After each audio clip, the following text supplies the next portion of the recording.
Shri Balaji tractors and Motors मध्ये कोणताही tractor खरेदी करा आणि मिळवा हमखास बक्षीस। तर मग विचार कसला करताय, आजच आपला ट्रॅक्टर घरी आणा। आमचा पत्ता पुणे नाशिक हायवे, कुकडी कॉलनी, नारायणगाव, तालुका जुन्नर, जिल्हा पुणे। कालव्यातून पाणी आलेलं आहे बघा यावर हो बाई थांबा।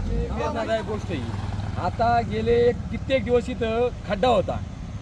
तो खड्डा या नॅशनल हायवेवाल्यांच्या त्यांना हातापाया पडून त्यांना विनंती केली आणि इथले खड्डे गाडून टाकले, इथं डांबर टाकून घेतले त्या दिवशी त्यांच्याकडून। आणि आज त्याच्या 2 दिवसामध्ये असं कॅनलचं पाणी अशा पद्धतीने जात असेल तर ते खड्डे ते डांबर निघायला किती वेळ लागेल। म्हणजे सातत्याने इकडे ना कुणाचं लक्षच नाही। दरवेळेस कॅनलचं पाणी आलं का अशा पद्धतीने जाते। याची कायम ती विल्हेवाट साईडने केलेली पाहिजे असं माझं मत आहे। कुणी याकडे लक्ष देत नाही। स्थानिक ग्रामपंचायत प्रशासनाला अनेक वेळा याबाबत सूचना केल्या। ते बोलतात ते आमचं काम नाही। आता तुमचं काम नाही पण तुम्ही संबंधित खात्याची फॉलोअप घेतला पाहिजे ना।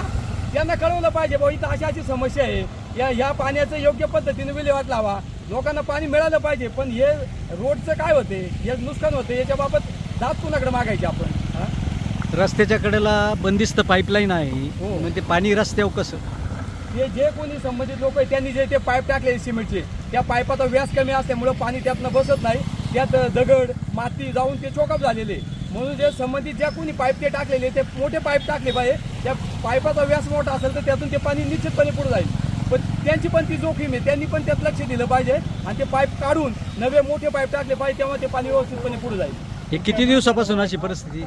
ही किती दिवसापासून अशी परिस्थिती आता? अहो याच्या आधी मागच्या वेळेस पण पाणी आलं होतं, तेव्हा अशीच अवस्था होती। त्यावेळेस आम्ही स्वतः थांबून येणार त्या पाण्याला वाट मोकळी केली, ते चॉकअप काढून पाणी काढून दिले।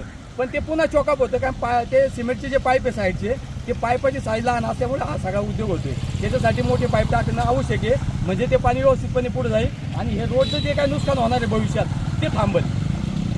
हरिशेठ, तुमच्या दुकानासमोर कायम खड्डा असायचा, तो खड्डा तुमच्यामुळे झाला होता, आता तो खड्डा तर बुजला गेलाय ना, आता काय सांगाल? पाणी तर त्यावरून जातं। आमच्यामुळं हा खड्डा होतच नाही। हा तारीचं पाणी आहे, तारीचं पाणी होतं, तारीचं पाणी राहायचं मोकळं जातं।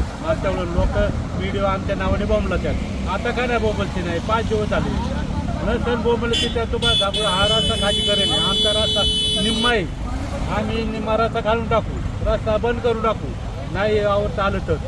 कारण आम्हाला आमची नुकसान आहे, सांगा ना तुम्ही। हिच्यावर काही प्रयास प्रशासन शोधावा, नाही तर आम्हाला पुढचे पाऊल टाकायला रस्ता बंद करू आम्ही निम्मा आमच्या हाती तिथं। तुमच्या दुकानासमोर हा धबधबा किंवा पाण्याचा स्रोत चालू आहे, तुमच्या समोरच्या ज्या पाईपलाईन आहेत त्या पाईपलाईन चोकअप झाल्यामुळे रस्त्यावर पाणी येते, रस्त्याचं नुकसान होणार आहे, परत रस्ता होणार आहे का? अण्णा महत्त्वाचा मुद्दा काय आहे, रस्त्याचे नुकसान होणार आहे 100% खरं आहे। पण तेवढा तीव्र शेतकऱ्यांचा सुद्धा प्रश्न आहे। शेतकऱ्यांच्या आज कुठल्या मालाला तर हमी भाव नाही, पण शेताला सुद्धा पाणी नाही। त्याच्यामुळे हे जे पाणी आता पुढे अवस्था बिकट झालेली आहे, तिथं ते चॉकअप झालेलं आहे, त्यामुळं हे ओव्हरफ्लो होऊन पाणी एका साईडनं काढलेलं आहे त्यांनी। आणि पाण्याची बी नुकसान मोठ्या प्रमाणात होती, किंवा तुम्ही मानता ते रोडची नुकसान होती ते बी मान्य आहे। परंतु शेतकऱ्यांना सुद्धा पाण्याची गरज आहे, ते पाणी पोचलं पाहिजे। त्यासाठी आता हा बाहेरून यांनी मार्ग काढला, परंतु आता इथं 6 महिने 4 ते 5 महिने बाहेरची लोक ह्या गावामध्ये येऊन राहत होती इथं पलीकडं, आणि ते इथं ओपन राहत होती।